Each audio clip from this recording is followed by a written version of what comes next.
Good evening, everybody. I'm Robert Klitzman. I am the director of the Masters of Bioethics program here at Columbia, both online and face-to-face. And we're thrilled to have you join us this evening for what should be a fascinating discussion with Lydia Dugdale, who is a friend and colleague here at Columbia University, where she is the Dorothy L. and Daniel H. Silberberg Associate Professor of Medicine. She's the director of the Columbia Center for Clinical Medical Ethics. She's an associate director of clinical ethics at New York Presbyterian Hospital, and she is an associate professor of medicine here at the Vagelos College of Physicians and Surgeons. And she's going to be talking with us this evening about her new book, The Lost Art of Dying: Reviving Forgotten Wisdom. Before she starts, I just want to remind everyone to feel free to ask questions or introduce yourself if you'd like in the chat. We see this as a very interactive session. Lydia will be talking for a while, and then we'll have time to answer your questions. And just also as a reminder, tomorrow night we have another special event, which is a panel on what are the obligations of the state during a pandemic. And we are thrilled to have Nancy Dubler, Joe Finns from Cornell, Ken Goodman from University of Miami, Tia Powell from Albert Einstein, Rabbi Claudio Kogan, who's a physician and rabbi in Texas, talking about this important topic. So we hope you'll be joining us for that as well. So without further ado, Lydia, welcome, and thank you so much for joining us. Thanks, Bob. It's so great to be here with everyone, and thank you for the opportunity, the invitation to come and speak. If we could pull up the slides, please. Great.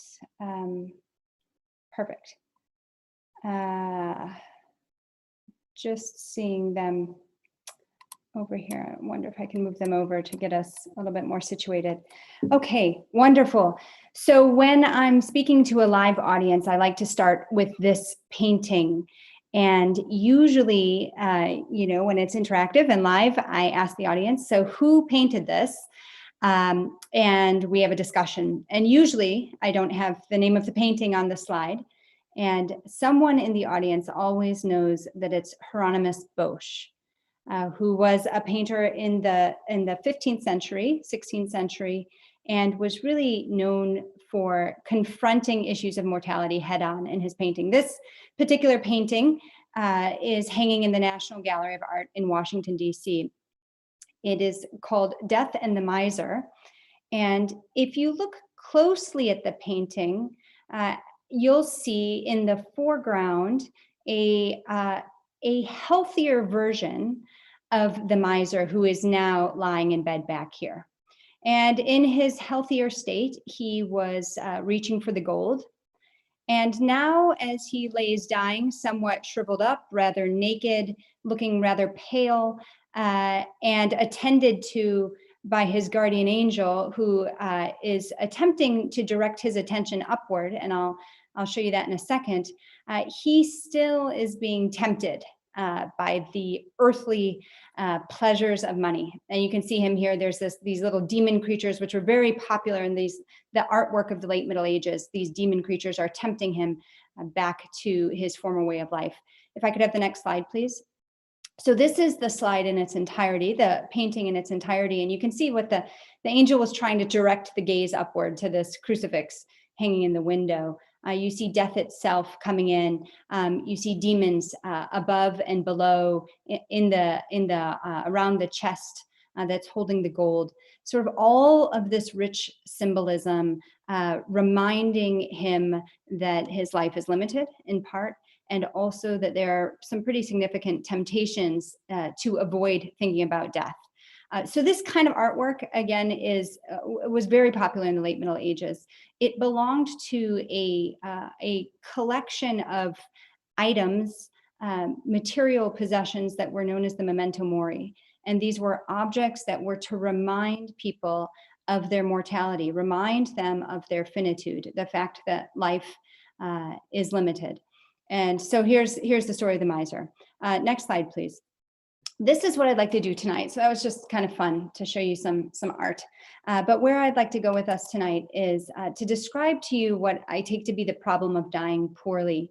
And I'm going to offer that description by giving you a short passage from my new book, that I think does a great job of characterizing, the story at any rate does a great job of characterizing how we die poorly.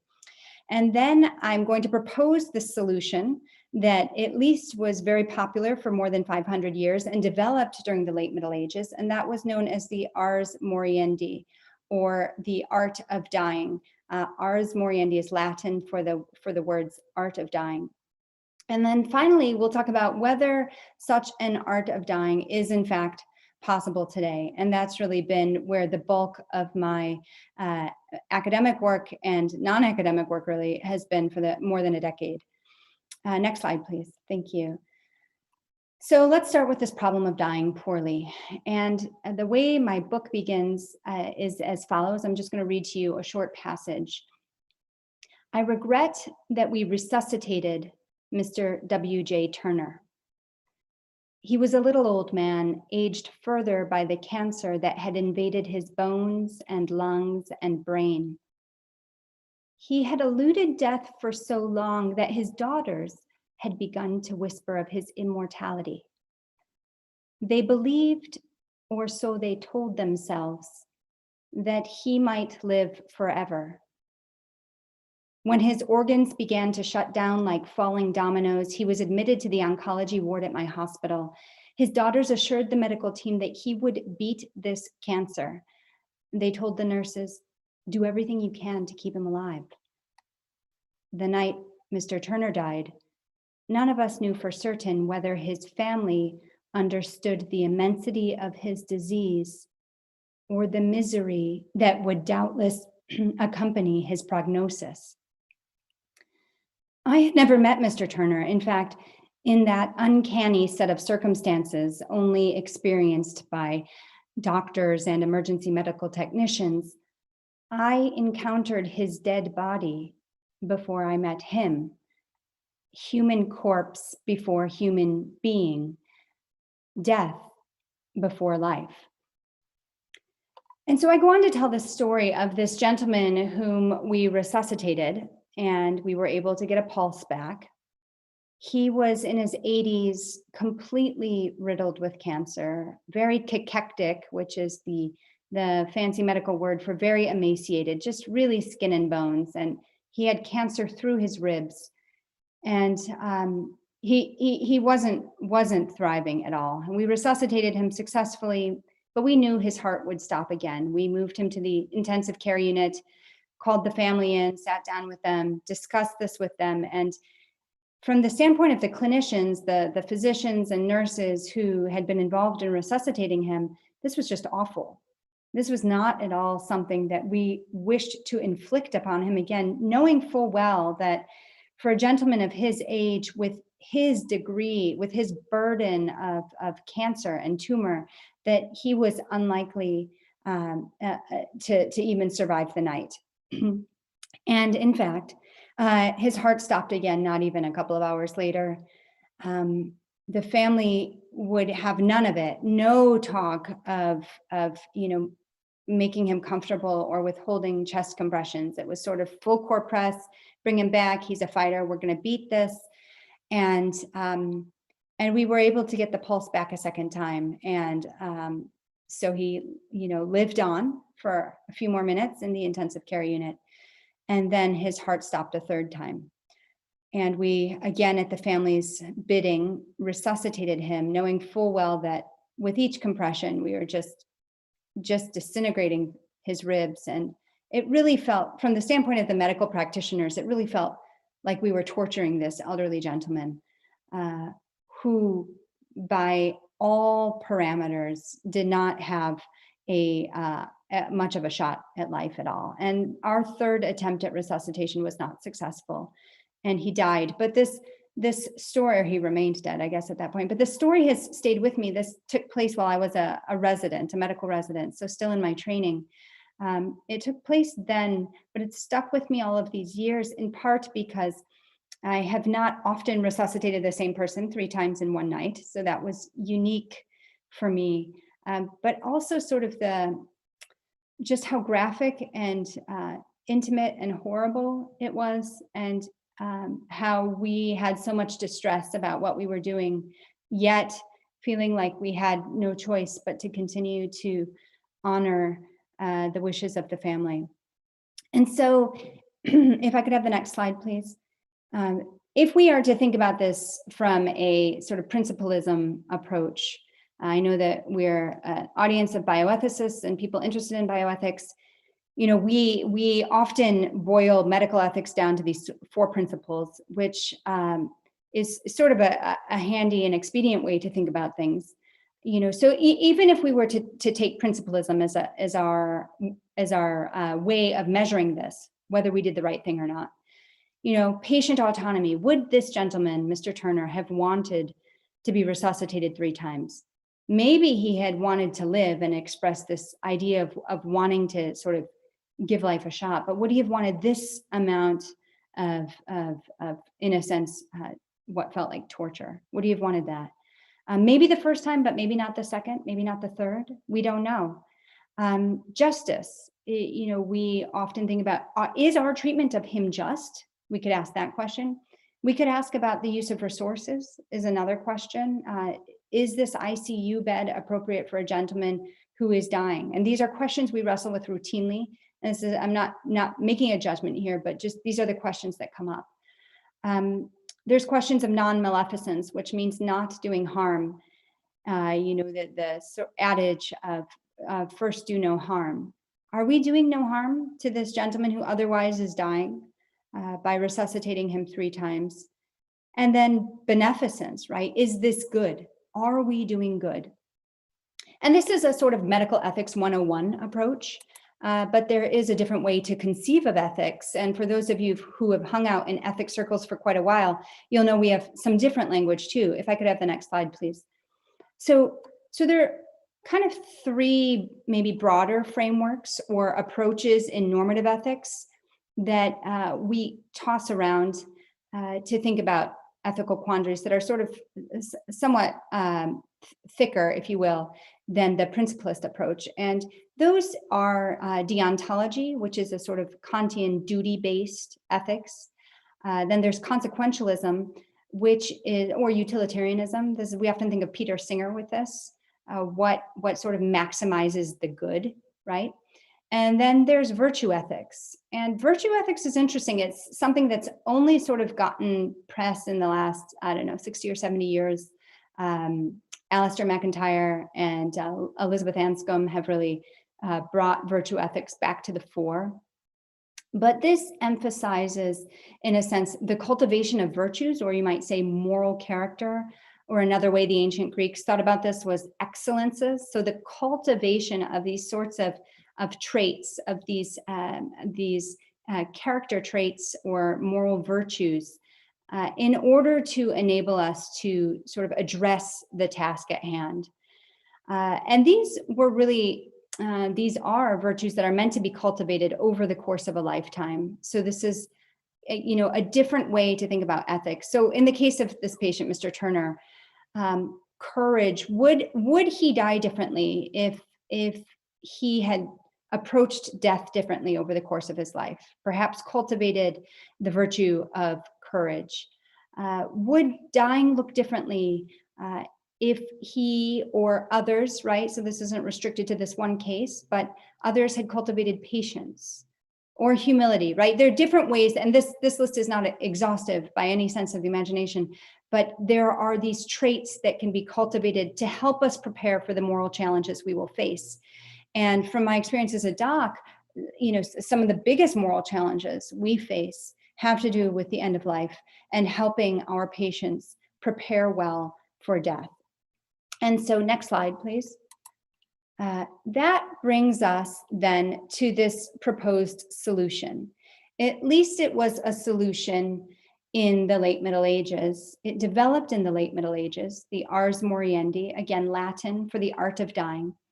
But what it came to refer to was a body of literature that was enormously popular for more than 500 years, all across the West, started in Western Europe, spread to the US.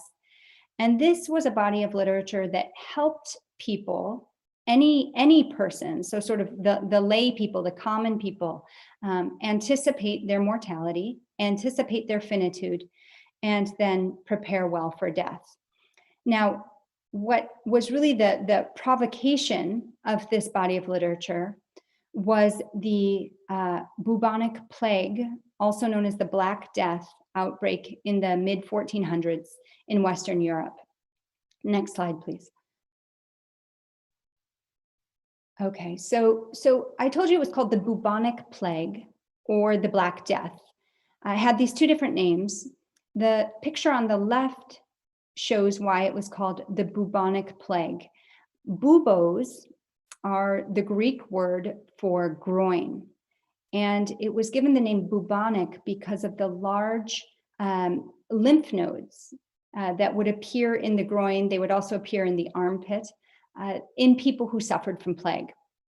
And so this idea of bubonic or having buboes became synonymous for plague, hence bubonic plague.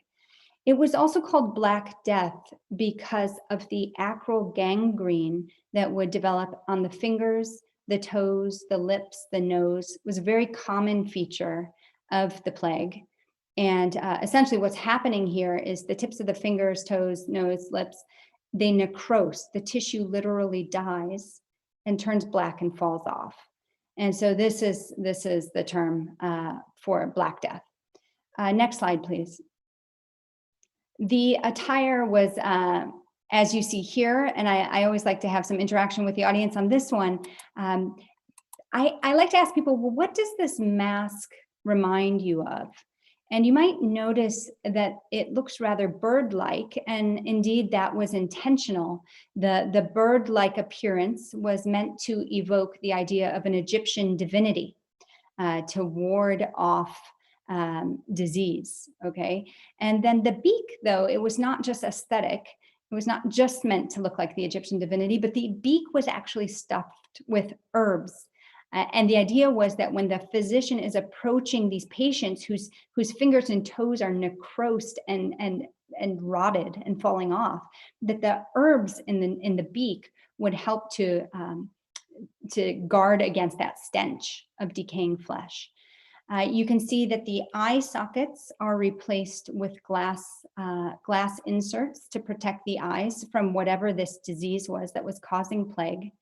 And there was a long waxed raincoat that would be worn over trousers along with a hat. So essentially, they were as protected as possible.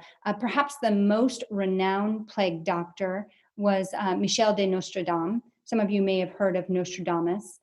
And he actually made some reasonable public health interventions even way back when. He recommended that his patients only drink boiled water, that they should sleep in clean beds, and they should leave infected towns as soon as possible.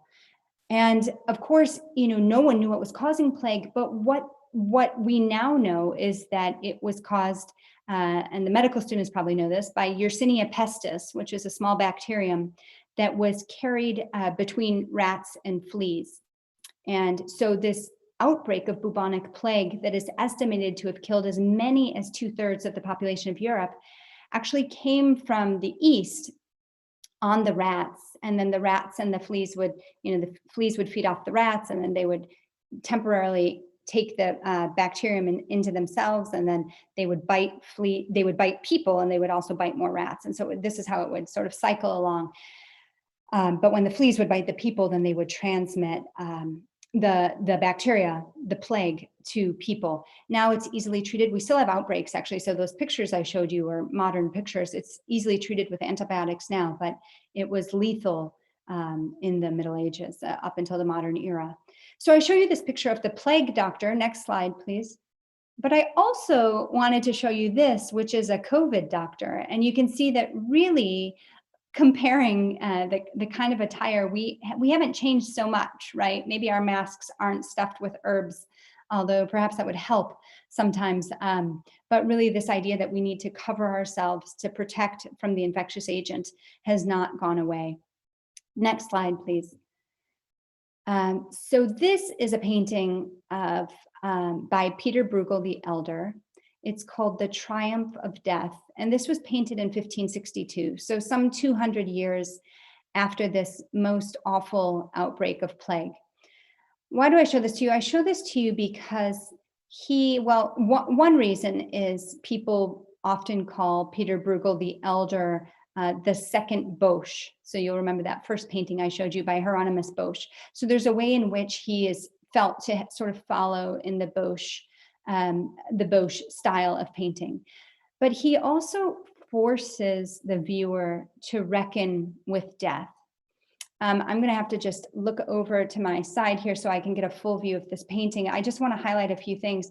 You can see that there's actually an army of skeletons coming in and taking life.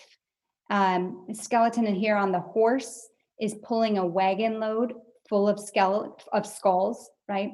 You can see the skeletons are basically taking life anywhere they can. There are some people who look rather healthy and robust who are being killed. There's a dog here eating the face of someone. All of these people are being threatened by these skeletons. And you'll see this is a veritable army of skeletons that are advancing to attack these townspeople. And here in the distance, I mean, I encourage you, if you're interested in this kind of thing, pull up the paintings. Here's a skeleton pulling this guy into the pit. Here's the guy praying for mercy. Skeleton, actually it's cut off, but he's raising a sword to kill him. So this is a painting that represents the anxiety that so many people had living throughout the Middle Ages and beyond, right? Because it wasn't just this one outbreak of the bubonic plague, but the plague would surface again. The 1350s outbreak was particularly bad, but it would surface every so often. And if it wasn't plague, it could have been pestilence leading to famine, right? Crops obliterated, or it could have been war, different factions, especially in Western Europe at the time, who were fighting each other. So there's this idea that death was inescapable. And, you know, it's worth thinking about that now in our present era with pandemic, because we aren't really talking about the inevitability of our deaths with COVID outbreak. We're just talking about the vaccine, the cure, the treatment, the ventilator, but we aren't, not very often have I heard people actually reflect on their finitude, on their sense of being finite and what they need to do in response to that. So just all interesting stuff to think about. Next slide, please. So what is the Ars Moriendi? This is a photograph of the original. So the very first book was 1415. That's the oldest known manuscript that we have. By 1450 or thereabouts, there were developed block print versions. So they were illustrated with some writing, as you can see in this picture. But the block prints were really meant to give substance to illiterate or semi-literate individuals. They could study the pictures and also prepare for their deaths. So the first version was all text-based. Second version by 1450, 1465, they were illustrated with a small amount of writing. Now, these very first versions of this 500-year-old genre of literature were thought to be, the authors are unknown, but thought to be sort of coming out of the Catholic Church. And really that, and for those of you who are religious historians or church historians, it's actually pre-Reformation. So it was kind of the Western Church. There wasn't really Catholic and Protestant at that time, but from the church. But quickly, these versions were taken by other religious and non-religious groups and adopted and adapted for their own purposes to prepare their own communities for death. Now, what was sort of the content? I mean, it was everything. So again, the first versions were within the context of religion, but there was a commendation to death, this sort of, look, you're going to die, we're all dying. And, you know, that part of it is probably a bit more morbid than our modern sensibilities can handle, but it was a bit more than an acknowledgement of death, but it was certainly there, this emphasis that we're dying. There was also an attempt to address, and this was probably the most popular part of the Ars Moriendi, but addressing the temptations that the dying commonly faced. So these were temptations to despair, to doubt, to greed, to impatience, to pride.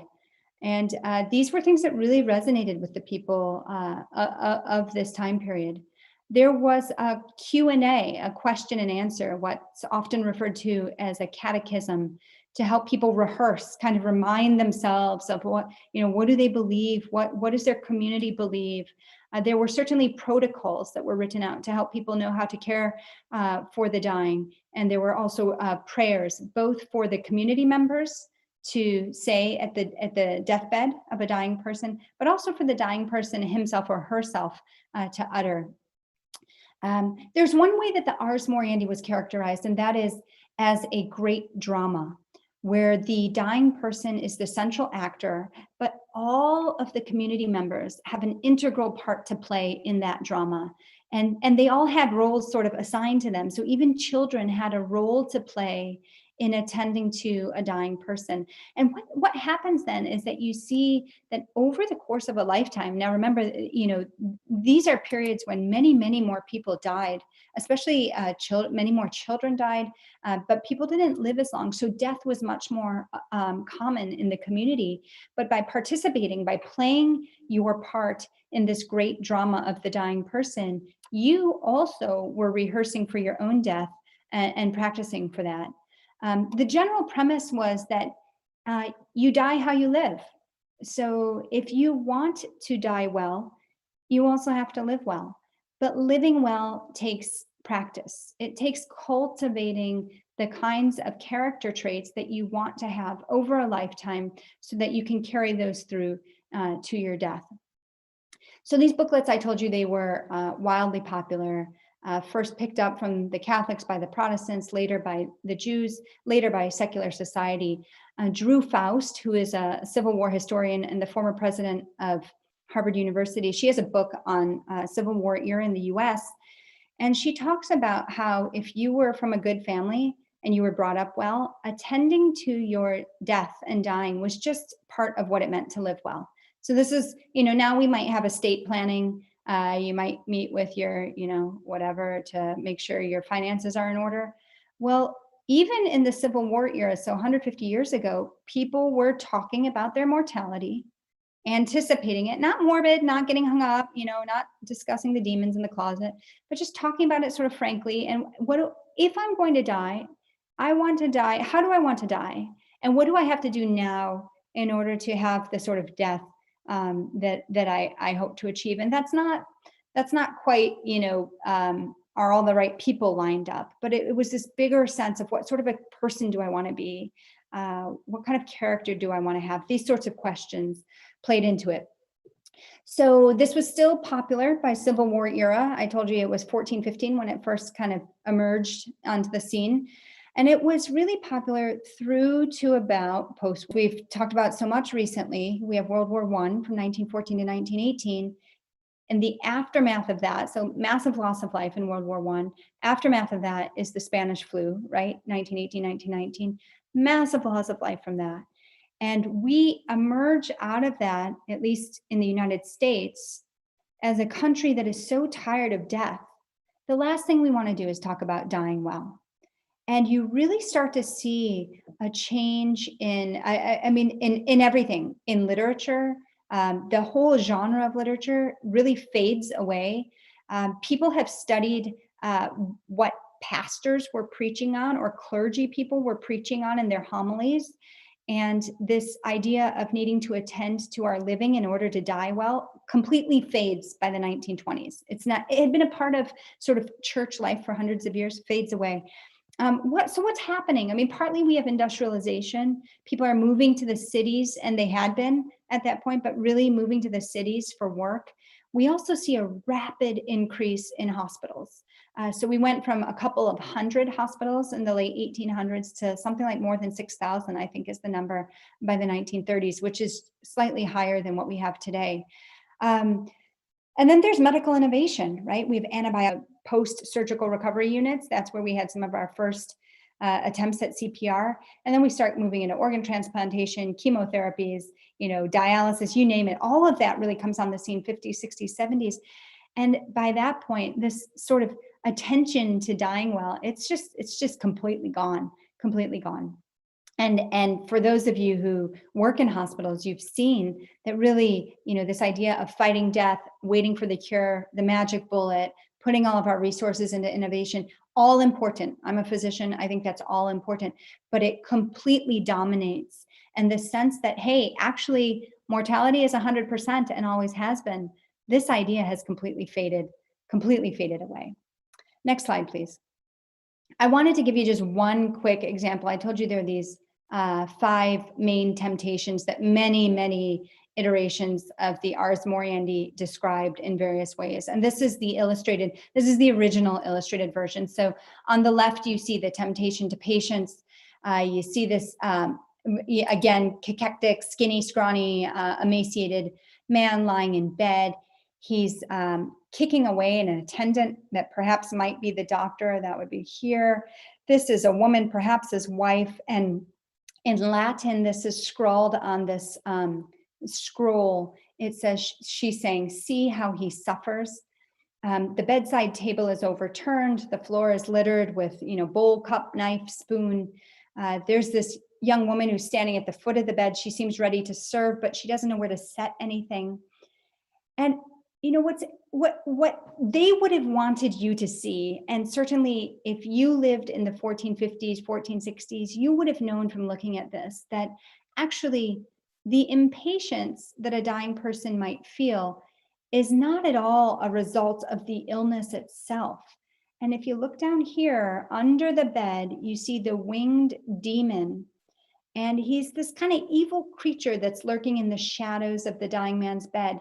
And what this scroll says here, also in Latin, he says, how well I have deceived him. So again, this picture's not pretty, but people who studied these images would have said, yeah, it's hard to be patient when you're suffering. No one wants to suffer. This is horrible.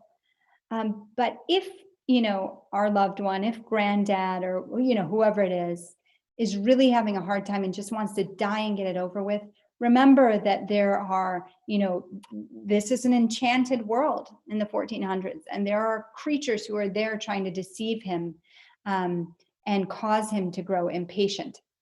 So this is sort of describing the temptation to impatience. But then these images were always paired with a consolation, and that's what you see here on the right. What is this consolation? Well, this consolation shows, not only does it show, here you have, let's see, Christ here with his crown of thorns and God the Father, okay, there, and an angel, right? So this sort of very Christian imagery of encouragement, of accompanying solidarity with the suffering. But there are also these 4 characters at the foot of the bed. And those 4 characters are martyrs. And you'll recall that in Greek, the word martyr means witness.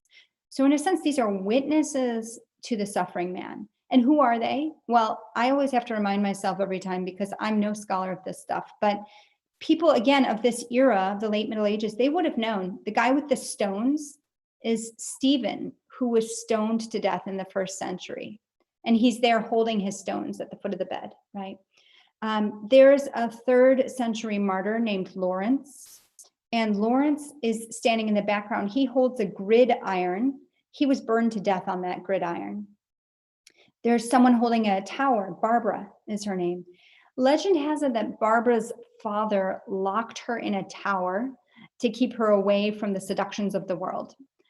And then while she's in this tower, she has this conversion experience. So she tells her father she's converted to Christianity, and he beheads her because this was an apostasy. She shouldn't have done that, so he beheads her. So there's Barbara with her tower. And then finally, there's the woman with the holding a wheel, and that's Catherine, and she was tortured on that wheel. So again, it kind of clashes with our modern sensibilities, but this sort of image would have been a consolation to say to the dying person, look, I know you're suffering, and these martyrs have suffered too. And they are standing in solidarity with you. It is hard. You will make it through, maybe not healing, right? But you'll make it through to the other side. And in a sense, they will meet you on the other side, these people who have demonstrated their faithfulness. So this, just to paint the picture, I wanted you to see this. Next slide, please. So one of the challenges that I had in thinking about how to sort of revive, if you will, this art of dying. Doesn't make sense for us today. Someone had challenged me to try to think of modern images.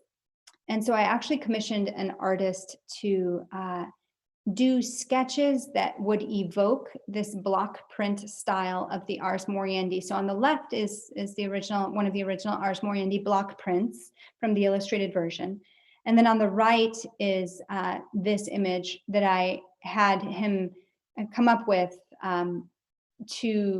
to really describe Mr. W.J. Turner, the elderly African-American man that I describe in the first chapter of my book and whose story I told you at the beginning of this talk.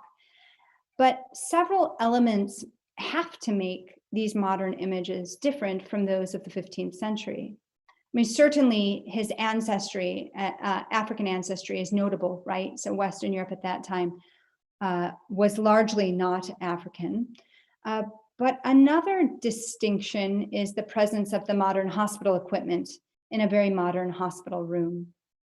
But what's more, this image, in contrast to the Ars Moriendi images, really lacks any sort of intrinsic morality. This image isn't telling us how to live or, you know, how to conduct our lives or how to prepare for death. This is just a guy in a hospital bed.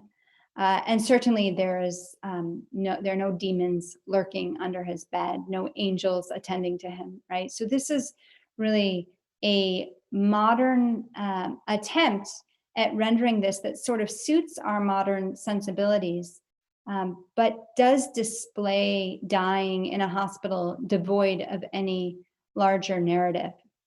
Next slide, please. So the question in my mind has really been, over the last 10 years, is a modern art of dying possible? I mean, could we actually come up with something that, like these handbooks, that would appeal to a broad audience, right? Not specifically Catholic, but broad, religious, non-religious. And one of the things that attracted me to this original Ars Moriendi is that it did exactly that. It really ended up appealing to people all across, you know, all different people groups. And so I thought, well, maybe there's something that we could take from there. Next slide, please. And I'm going to just, Brandon, I'm just going to zip through these slides really quickly, okay? So here's how I thought about it. And for those of you who have studied philosophy, this is not quite premises leading to conclusions, but this is how I thought about it. So first, we don't die well. Next, previous generations died well. Next, we are not like previous generations. Now, if it were true, you know, true premises leading to conclusions, it should be, we are not previous generations. But that, you know, there's a little wiggle room here. But the question is, could we learn from them? You know, can we learn from previous generations? Next. So here's the other thing I was thinking about. Medicalized dying occurs in pluralistic institutions. Next. Plural institutions look to bioethics to provide the common moral language and structure for resolving conflicts. Next. Bioethics can solve the problem of medicalized dying. So this is what I pitched, actually. Next slide, please. I pitched this to the Hastings Center many years ago now, more than a decade ago. The Hastings Center, as you all know, is a bioethics think tank of sorts, and it was their 40th anniversary edition of the Hastings Center report, the Bioethics Journal. And they put out a call for papers and they said, look, what is the most pressing issue facing bioethics over the next 40 years? And I had just discovered the Ars Moriendi and I was really excited about it. So I wrote this little essay, sent it off, and they selected my essay as one of the winners, I guess, and published it. And it was this Art of Dying Well piece. And I said, look, I was contacted by an academic press to put together a book. And I was super junior at the time. And the press sent me some examples of what they wanted and told me to get a bunch of my smart friends together to think through this and come up with a sort of proposal, almost an academic proposal for what a modern art of dying would be. And so that's what this first book is that I edited. and got a bunch of, you all would know many of the people who wrote in it, John Lantos at Kansas City, and Dan Callahan, of course, from the Hastings Center, and Dan Slomasi, who's now at Georgetown, Far Curlins at Duke, a bunch of friends, Peter Selwyn. So this was a very academic attempt to think through this. Next slide, please. And here's where we got. This is to sum up whatever 272 pages into one slide. But we said, look, bioethics can improve dying with all of these caveats. The caveats were sort of substantial. And that if you were to boil it down, if we were to say that bioethics offered anything, it needs to make space for a clear recognition of finitude. That's number one. And number two is this has to happen within the context of community, that there was this element of dying well that was very community oriented. Now that can be defined very broadly, right? It doesn't have to be the family, it doesn't have to be the village, it doesn't have to be the church, right? It can be very broadly defined, but this is the sort of bare minimum. If bioethics were to help facilitate this kind of conversation, this is what it has to be. Next slide, please. But the question that kept nagging at me is, can bioethics ultimately do enough to help patients? I'm a primary care doctor. Some of my patients I've taken care of for many, many years, and I know them very well. I'm also an ethics consultant, and even if I go in and spend a couple of hours with a patient with a very complex case and do a couple follow-up visits, I still haven't gotten to know that patient in quite the same degree as taking care of someone for 10 or 15 years. So I struggled with this. I also struggled with the extent to which a professional can empower an individual. In a sense, the beauty of the Ars Moriendi is that they were handbooks that were, one scholar puts it, they were kept at the bedside of everyone to be used in their last hour, but also to be used in other people's last hour, so rehearsed over the course of a lifetime. So there's a way in which a book was, in some ways, perhaps more empowering to patients, giving the patients these skills, allowing them to think through this, wrestle through this in the context of community, and not just have a one-off or two-off meeting with a clinician. Next slide, please. And so that is actually, this book just was released a week ago, and this is my attempt then to write something that is much more user-friendly than an academic edited volume, and to put something in the hands of my patients. And I really wrote this book for my patients. It's been such a pleasure to walk with them for all of these years. And if we had more time, I would walk you through the content of the book, but I'm aware that we should wrap up and get to question and answer. But this book is, I would say, different to your, it's not at all an academic book, nor is it strictly a bioethical work. It's a book full of story and a little bit of philosophy and poetry and visual art. I ended up commissioning pieces to go accompany each chapter. And it was a lot of fun to write. It's not prescriptive. So in contrast to the earliest versions of the Ars Moriendi that essentially told you what to believe, this book doesn't do that. And in fact, I've gotten some criticism because it doesn't tell people what they should believe. But what I try to do is raise a lot of the questions and then encourage you to go home and do your homework and think about this stuff and wrestle with the stuff with the goal of, not ending up in the ICU resuscitated, 3 attempts at resuscitation when you're riddled with cancer and there's really no hope for recovery, but to empower people to live well in order to die well. So with that, I'll stop and open it up for questions. Thank you. Great. Well, that was wonderful, Lydia. Thank you so much. And we have some great questions here. And please, everyone, please feel free to, who's joining us tonight, to ask questions as well. So first question is from Mark LaRocca Pitts. I am hopeful that you will make a clear connection between virtue ethics and the art of dying. How do we educate or motivate people and ourselves to develop the virtues that enable us to die well? That's a great question. Thank you, Mark.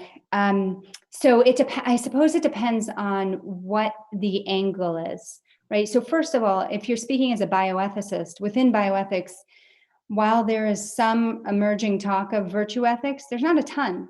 So part of it is to kind of push the envelope on how we teach ethics, to bring virtue ethics more into the conversation. That's probably the first step. But even if we are to kind of sidestep, because I'm not sure where everyone is on the call, even if we were to sidestep, for example, academic bioethics and say education in a university setting more broadly considered, certainly, there's a lot of debate among educators whether we teach virtue or not, whether it's hopeless for students by the time they get to college, right? Educators know that this conversation exists and have varying opinions on it. If that's your position, I hold the view as a medical ethicist that we should be talking about these things. We should be modeling them. I'm not a perfect model on it, but I try. But it needs to be part of the conversation. It's just like the preparation for death. If we don't talk about death, we can't prepare well. If we don't talk about virtue, we're not really going to cultivate it. And so I know from working with medical students that medical students can tell when they're attending, especially on the wards, is someone who really is committed to caring well for patients and to sort of upholding the dignity of their patients and to communicating clearly. All of that is demonstration of virtue. And so I think to the extent that we can demonstrate it well to our students and our colleagues and bring it formally into the conversation in whatever capacity you teach, I think that's a great start. Great. Question from Virginia Day. Is there a danger in blaming or shaming those who appear not to have lived well? And Meryl Selig asks a similar question.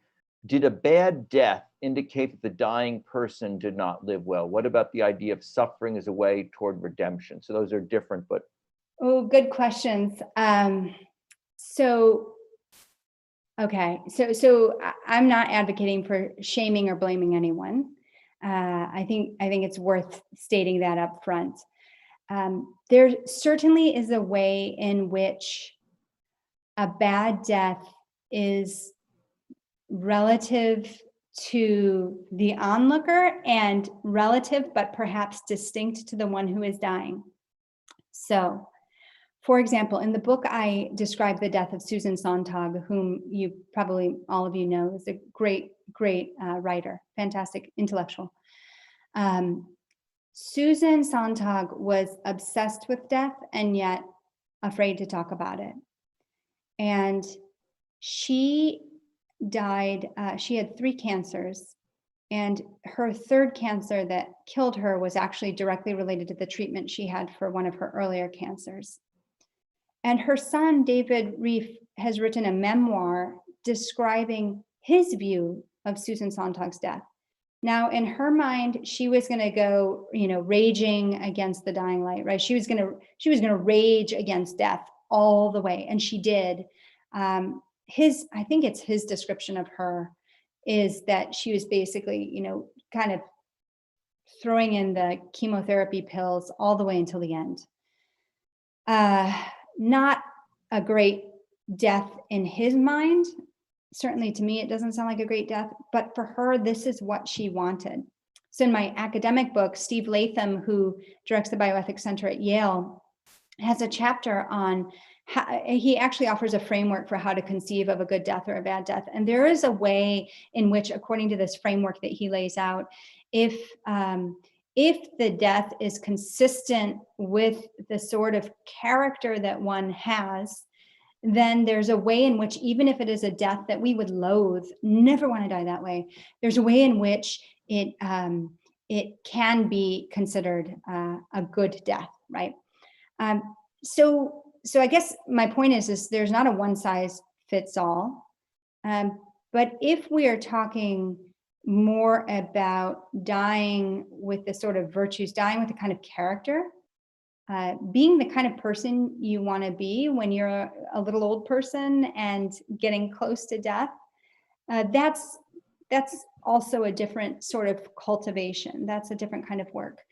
I will just make a quick comment on suffering leading to redemption. I'm very aware that there are some religious traditions that hold that suffering is good because it can lead to redemption. My sense is that suffering is never good, but it can be redeemed. So I guess I would just want to make it very clear that I don't wish suffering on anyone, and I don't know that we should. If I can make such a claim to an audience I can't even see. But when suffering happens, there is a way in which we can grow enormously, both in our character and maybe in our relationships, in our spirituality, right? There are ways in which suffering can lead to enormous growth. And many people who've had, relatively comfortable lives find that when they have to face suffering, they're not at all equipped. So there is a way in which suffering can cultivate patience and courage, right? It can be good and it can lead to good things, but in general, I don't wish it on anybody. Well said. Okay, and some wonderful other questions. So please keep asking questions from our audience. So a question from Dr. Ken Prager.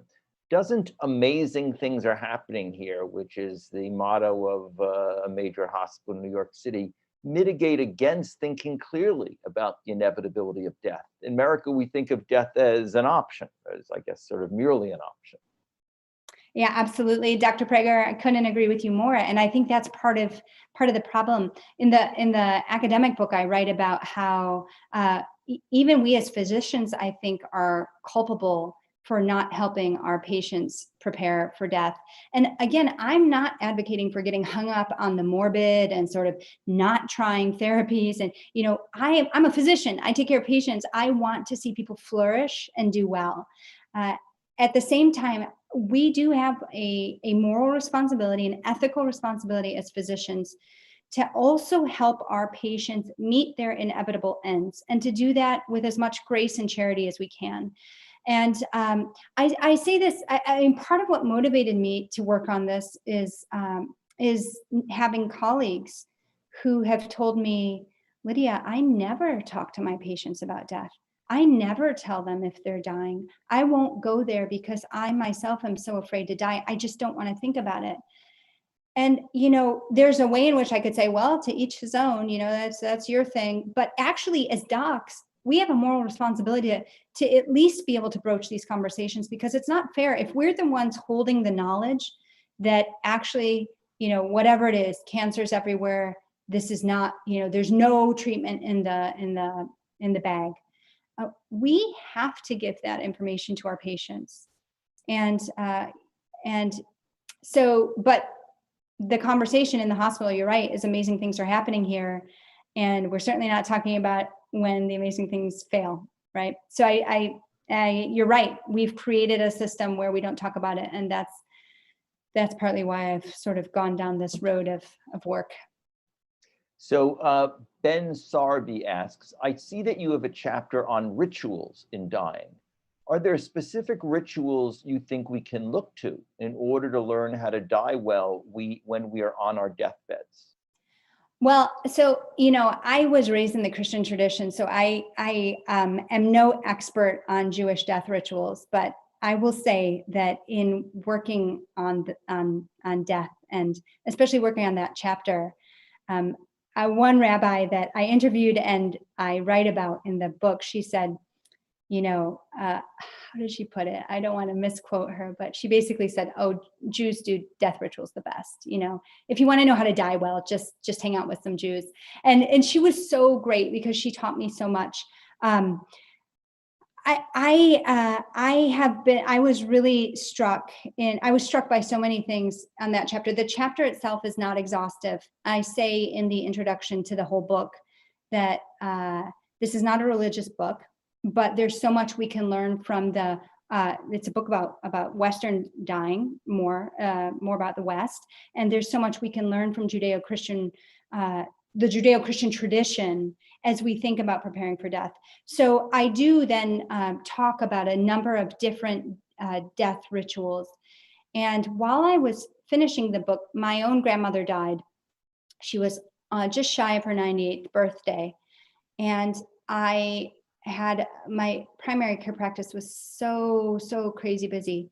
And I couldn't get time off, actually, because I was moving to Colombia. So I had no time off. I had to just plow through. And she died. We had the funeral on the weekend. And that whole next week, I was just slammed with primary care patients. And I kept thinking, I wish I could sit Shiva. Shiva is the 7 days of mourning. So in the Jewish tradition, there's this really lovely breakdown of it's divided into periods of the first 24 hours, which is just a complete sort of disorientation, but your goal is to get the body buried. And then there's 7 days of mourning where the community comes and into your home, brings food and sits with you. In some of the sort of more traditional versions, the mirrors are covered because it's not a period of worrying about appearances. There's some question of the mirrors being covered for other reasons related to spirits. I've heard different things. But the idea is that for 7 days, your community comes and sits low with you, literally sits low. So in the traditional way, it's like people sit on the floor or sit on boxes and don't speak unless the one who is grieving speaks first. And I just kept thinking, as I'm cranking through patients after my grandmother's death, I just wish I could sit low for 7 days. I just needed that. And then in the Jewish tradition, then there's this 30 days that there's another marker 30 days after the death, and then there's another marker 1 year after the death. And it's so interesting to me because modern psychology is that really bereavement takes a year for things to get back to normal, and in the Jewish tradition, it's really 1 year is the marker of the death, and things kind of get back to normal after that. So I've been impressed by learning about also from Judaism is the ritual of tahara, which is preparing the body, and how that's done within the context of community.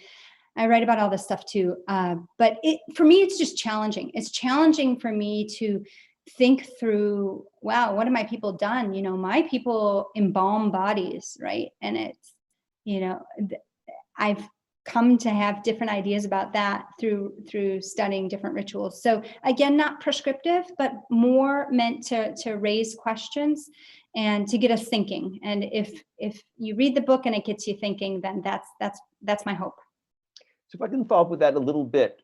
So let's say a patient's on his or her deathbed, or you think they're on their deathbed. What do you think of, as a physician, what would you say, or what should you say, or what might a physician say in terms of helping them?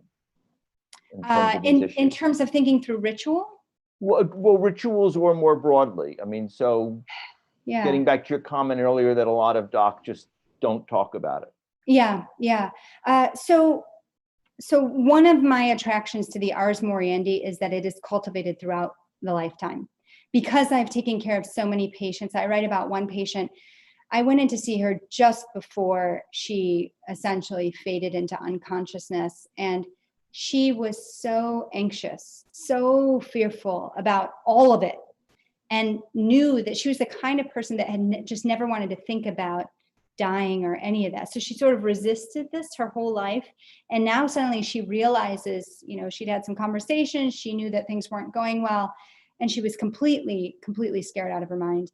And then she sort of drifted into this unconscious delirium. And so experiences of taking care of patients like that have been frustrating for me, because I feel like we can do better than this. We can do much better than this. It takes a little homework, it takes a little advanced preparation, but we could do better.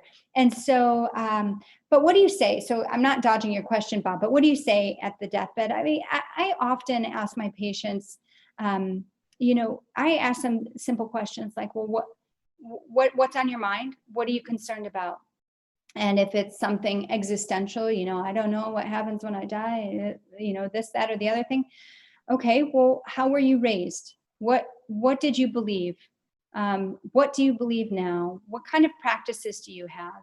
Is there someone you would want me to call? Is there a clergy person that we could call? Would you like to speak to the hospital chaplain? Can I answer some questions? Can I read something to you? I've had some patients where we've actually, I've sat with them and we've read things that matter to them. So it's not easy to save it all up for the end. And that's why I'm trying to get the word out there. Great. So 2 questions about communities. One is a question from William Choi. In what ways could we foster or encourage communities in a world that seems increasingly individualized and isolated today? And another question on community, I'll put these together, is Maria Susanna Caruzzi asks, do you think that the concept of compassionate communities developed by palliative care can help bioethics to address and develop an art of living well, art of dying well? Yeah, great questions. I do think it's a huge challenge. The community today is a huge challenge, in part because what is it? The average American moves every 5 years, I think is the statistic. You know, I mean, you all have heard these numbers. There is a real sense of disconnection in modern life. And the chapter that I have on community in this book is I start by describing lonely dying in New York City and juxtaposing that, or perhaps not quite a juxtaposition because there's more in common than not, but with lonely dying in Japan. And it's a big problem. In New York City, I don't know if you all know, but there are entire governmental sectors of governmental agencies in the boroughs that are dedicated to going into the apartments of people who have died, unbefriended, unattended. And how do these deaths come to attention? Well, maybe because they stopped paying their rent, or maybe because of the stench of a decaying body through the apartment door. And these agencies go in and they essentially look to see what they can recover to identify any next of kin. And then they assemble all of the valuables and determine the value of the estate. And they try to get that money to the next of kin that are identified. The fact that we have government agencies dedicated to that highlights, and not just in the United States, but also in Japan, and I'm sure elsewhere, but these are the countries that I really looked at, highlights how much we have disintegrated, how much our conception of community has disintegrated. Now, all of us during this COVID pandemic have probably sort of developed community in new ways. Certainly, there's a way in which we can connect and have really difficult conversations, just as we're doing now, through Zoom, through FaceTime, whatever. So there's a way in which we can find that community, but also this takes work, right? And part of the challenge is that we have a sort of go it yourself, go it alone mentality in the US, sort of rugged independence, individualism, but also probably some degree of laziness in terms of really doing this hard work that doesn't have any immediate payoff. And I would submit to you that preparing for death over the course of a lifetime in the context of community and wrestling with big questions of, what is life for, and, why am I here and why does it matter? That is work that, has been done for thousands of years in recorded history. And there's stuff to read and wrestle with, and people that you can gather and meet with to talk about it. But we don't do that work. I'll just say one other quick point on this. I think I was doing a podcast or something, and we were talking about this. And I had said to the interviewers, well, there has been one sort of proposal that the day after Thanksgiving should be dedicated to families talking about kind of last wishes and getting the proverbial house in order. And the interviewer said, oh, no, the day after Thanksgiving is dedicated to shopping, right? And there's a way in which what's immediately gratifying, what's new and cool, certainly captures our attention and captivates us in ways that thinking and planning for our deaths does not. So it's hard work. It's hard work. finding those communities and nurturing those relationships, it takes work, but I think there's a tremendous payoff. I mean, it sounds like part is just deep aspects of American culture itself, which is, you can do it, be positive, et cetera, rather than dealing with the negative, et cetera. That's right. That's right. But so partly what we need is a reframing of death. It's not a negative. It's not giving up. It's actually inevitable, right? Yeah. But we can work toward it and be more prepared than if we just, ignore it. Which is sort of Stoicism in the ancient era, I think. There are Stoic philosophers, Seneca, et cetera, who argued that, as well as Epicureanism, Epicureans. So that actually resembles a question Ryan Lamb asks: what can be done to shift attitudes regarding death back to one where death is an inevitability that should be prepared for? Yeah, I mean, that's why I wrote the book. I'm hopeful some people read it. Spread the word. I think the conversation needs to be more common. I'll tell you that some of you may have heard of death cafes, which I'm not advocating nor not advocating for them, but death cafes are usually kind of groups of often millennials, but not exclusively, often in urban environments, but not exclusively, who intentionally gather to talk about death and related issues, usually over drinks or in coffee house type environments or something. I personally have not participated in a death cafe. I have spoken with people who have, and they've found them, interesting and illuminating and thought-provoking. But more needs to be done. More needs to be done, and I should say I've also spoken to community groups and religious groups who've had me come in just to talk about various aspects of the preparation for death. And I think that's also a good start. I mean, if we can sort of, again, empower people to then move the conversation forward, that's great. I mean, if you think about this idea that the first Ars Moriendi sort of spread around because there was a council of Constance that met in the early 1400s, where in the south of Germany, and it was to try to fix some problems in the church, but then the first version, then these council members dispersed along with these handbooks. And so the handbooks literally were kind of passed along. This is before the printing press. And then you have the printing press. And then suddenly everyone who is literate, and then even illiterate or semi-literate, could get copies if they could afford them. And so I think some of this is just word of mouth and kind of, passing the proverbial book around. But my hope is that there will be traction. And I in this moment, which is so bizarre of coronavirus, I'm hopeful that the conversation will shift slightly. Of course, I want a vaccine and a treatment. Of course I do. But as and when those fail, right, which no treatment is 100%, I would love to see people be more prepared. So we've a few minutes for a few more questions. You're doing a great job asking a lot of tough questions here, and the audience, you're asking great questions. So Arthur Kuflik asks, just lost it here. Alas, some people die or are killed very suddenly without experience a dying process. What is it for someone to die well in such circumstances?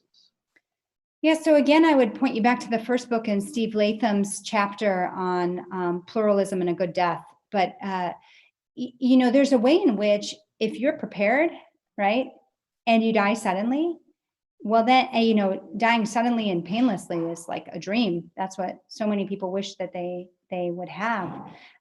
So there's a way in which that could be conceived of as a good death. Again, what is good is relative, to the one who is experiencing it, but also it could be a horrific death to the community of the one who dies, right? So, during the pandemic, when it was at its peak in New York City, and I have 2 children, elementary school age children, and I was speaking very, very openly with them and saying, look, mommy has to go to the hospital and take care of these patients, but this is my job. This is what I've committed to.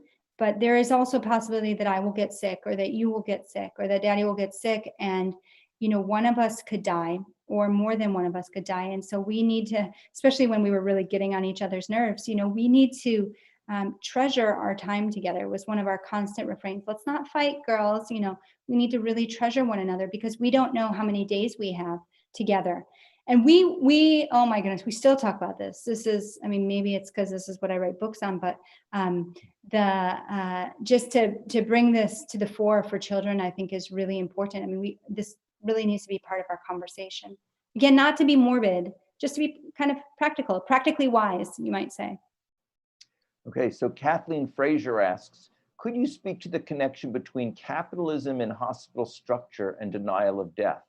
Conversely, the connection between community and contemporary models of caring for the dying? Yeah, that's a great question. It's sort of, you know, what is our healthcare budget? Almost 20% of the economy. Is that the $3.5 trillion question, right? Yes, capitalism. Certainly we are in, on some level, for-profit institutions, even if they're not specifically for profit. They're, even the not-for-profit is, you know, pulling money back in and using it to reinvest. But there's a lot of money to be made in healthcare, and it does confuse things. It confuses things at every level, not just the dying process. I think I'll just leave it at that. There's so much to say about that. That, Bob, would be a topic for another seminar. I think a really important seminar, but it confuses. I think the money confuses things at every level. There are mixed incentives. Yeah, you're right. Here's a question, Joseph Lee. Apart from death being portrayed as a failure and something to be avoided at all costs, what conflicts of interest do physicians face when treating their dying patients? Well, that's the major one. Yeah, I mean, I think, you know, apropos to the last question, the finances is a piece. I mean, certainly we know that some oncologists receive direct payments for the chemotherapies that they prescribe. I write about in the book a friend of mine who, my age, kids the same age, same community, was dying of metastatic breast cancer. Her husband calls me up and he says, I think this is it. Like, I think we're there. I think she's dying. Her liver is 3 times the normal liver size. 2/3 of it is tumor. She's yellow. She's so weak, Lydia. And I said, well, hey, you know, I have to be in the hospital on Saturday morning anyway. This was Friday night. I'll be there. I'm going to come find you. And so I rounded with my team. As soon as I was done, I went to the cancer ward, and fortuitously, her team of oncologists was rounding right there when I arrived. And I introduced myself. Hey, I'm a doc here. You mind if I join? She's a really good friend of mine. Husband called me. He thinks this is it. And the oncologist, the attending oncologist says, oh yeah, she's definitely, this is it. Like, there's nothing else we can do. I said, well, do you mind if I go in with you? No, come in. So we went and sat down together with my friend, and I was waiting. I was waiting to see how this attending physician would tell my friend that she's dying, that this is the end. And she offered her another chemotherapy. And my friend was dead 2 days later. And so I tell that story to say there is conflict of interest. There's, and I don't know specifically if this attending physician was getting money or not. I know this happens in oncology. It happens in many different ways. Other conflicts of interest, though, I'm sure there are some. I think I'd have to think through it a little bit more carefully, though. Yeah, and also denial. I mean, on our part as physicians, you mentioned physicians who don't talk about death because they don't want to think about their own death. It's painful to think about. That's right. Well, this has been a fascinating discussion. Any final thoughts? We can go on. I think there were a number of questions, unfortunately, we didn't have time to answer, but the ones we got to, I thought were great, and your comments are terrific. Wonderful. Well, no, thank you so much for having me. I'm happy to talk further, and just, yeah, feel free to get in touch. So thank you so much. Great. And thank you, everyone, for joining us. And as a reminder, we have another event tomorrow night, and hope you can join us. That's going to be on a related but different topic on what are the obligations of the state in times of a pandemic, given COVID. And we have Nancy Dubler, We have Joe Finns from Cornell, Tia Powell. We have Rabbi Dr. Claudio Kogan, who's working in rural Texas on the Mexican border. And we have Ken Goodman from Miami. So please join us for that as well. Thank you again, Lydia Dugdale, for a wonderful talk, really eye-opening and inspiring, and everyone should read her book. It sounds like a great read. Thank you all for joining us, and have a great evening, everyone. Take care. Bye-bye.